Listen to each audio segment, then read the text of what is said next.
This is a special edition of KOIN 6 News. This special edition of KOIN 6 News right here on Portland CW. I'm Jamie Hudson. We'll be bringing you this CW Winterhawks post-game show. And last night, the Winterhawks dropped a heartbreaker in Game 1. And they were really needing a victory tonight to defend home ice. But this squad just couldn't get much going all night. Let's run it back from the Coliseum, which, by the way, was rocking for Game 2. But it was the visitors getting on the board for some nice passing from Moose Jaw. Atlee Clavert finding the back of the net. That's his 8th of the postseason, and that gives the Warriors an early 1-0 lead. And a pair of goals in the second from the Warriors put Portland down 3-0. However, it is Nate Danielson. He capitalizes off the turnover. That's his 6th of the playoff. And the Hawks were on the board down 3-1. But you know what? They couldn't slow down the Warriors, who just exploded down the stretch. Final score from the VMC, 5-1. And now we have a very special guest joining us. It is former Portland Winterhawk and now Director of Player Development at Pacific Edge Hockey, Taylor Peters. Taylor, thanks so much for coming in studio. Thanks for having me, Jamie. Oh, it's great watching the game with you because we got so much insight from you, Taylor. So first off, now that you're here, we got to get your insight. What were your 3 takeaways from this Game 2? Yeah, I think ultimately there's 3 important things that the Winterhawks got to improve on, right? We have our better puck management. You know, watching the game, there's a lot of turnovers occurring on the rush. When we're trying to make east-west plays, Moose Jaw just does too good of a job coming back into the zone, creating those turnovers and going back the other way. Well, you talked about better puck management. You got your second takeaway of this game. What else were you thinking? Limiting odd man rushes. I think Moose Jaw won the rush game today. They had a lot of chances. They built a lot of momentum on their rush game. They had 2-on-1s and 3-on-2s, and ultimately it created too much momentum for them to be stopped. And ultimately at that point, you play on your heels a lot. It's hard to generate your own offense. It just becomes impossible to get back in the game. Now, you obviously have a lot of experience, Taylor, because I didn't mention this. I should have off the top. Taylor actually helped the Winterhawks to their last WHL Championship. That was back in 2013. Taylor, first off, were memories flooding back for you when you watch this series now? Yeah, it's an incredible time. You know, it goes by so fast, and getting to watch the new generation of Winterhawks competing. We were really lucky to have a couple really good runs, some really good players on our team, and it's special to see that coming around again. Well, now with your experience, now this Winterhawks team, obviously, they are going to be heading to Moose Jaw. But talking about the playoffs in general, Taylor, we as viewers, we see how intense the postseason can be.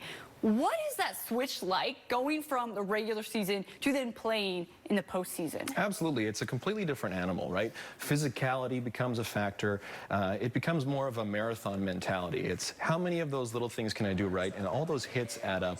All those small plays add up. And that's why the series are 7 games. The team that can play consistently and execute properly over a long period of time is ultimately the team that won. And I think people forget that these are young guys, right? 17, 18, 19 years old.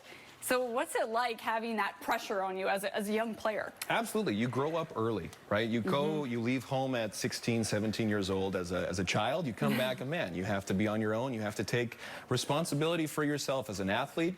And at 16, 17, it goes from being a game, and it really goes to being a job, right? You're spending your off seasons preparing your body, and then you're going on these long runs, and then you're jumping right back in right away. Well, let's take a look at the upcoming schedule as the Winterhawks will now hit the road for Game 3. And Moose Jaw, it's not just a little jaunt. It's actually over 1,000 miles away, north of the border. The Hawks will need to win away from home, of course. Then you can see Game 6 and 7 back here in Portland if necessary. But Taylor, looking at Game 3 and winning on the road, well, it hasn't been an issue for this Winterhawks squad. But what are they going to need to do in order to get that win on the road? Yeah, let's be honest. There's a mountain of work to be done now, and it's hard to go into an opposing team's facility and get 3 wins, right? Right now, they're in a spot where they're going to have to win 2 or 3 on the road to stay competitive, and going into Moose Jaw's barn is going to be difficult. Now, if anybody's going to be able to concoct a game plan to be successful on the road against a team, it's Mike Johnson, right? A coach that I know very well. So I'm looking forward to seeing how they respond, and I'm looking forward to seeing the changes systemically and conceptually how they're going to be able to compete in the rest of the series. And what's nice, Taylor, is now they don't have to take the bus. Yeah. I mean, they've been traveling on the bus. Now they get to fly up to Moose Jaw. Yeah, it's definitely a big improvement over spending 18, 24 hours on the bus ride. One of the things, when we did our last series, we actually shared the plane with the opposing team. It'll be interesting to see if they do the same thing. They put the referees in the middle, coincidentally, probably for a good... That's smart. That's smart. Yeah, keeps everybody behaving themselves. Well, Taylor, I want to talk to you more about what you're up to nowadays, because you've been helping out the community here and the kiddos that are getting into hockey, right? Yes, absolutely. So after I retired in 2016, I transitioned almost immediately into coaching. I did that for a while, and then in 2020, I co-founded the Pacific Edge Hockey Association. It's a program out of Sherwood. I'm very proud of the work that we've done there. We've grown to over 138 kids. We just took 7 teams up to Canada to compete in one of the highest tournaments they have there for the spring hockey. And we're really looking forward to how we can improve and grow as a community, improve and build the game of hockey in Oregon. Right now, our hockey community is very under-iced. We're only using really 2 or 3 ice sheets. It's important that the city comes behind us and help build the infrastructure necessary to grow the game.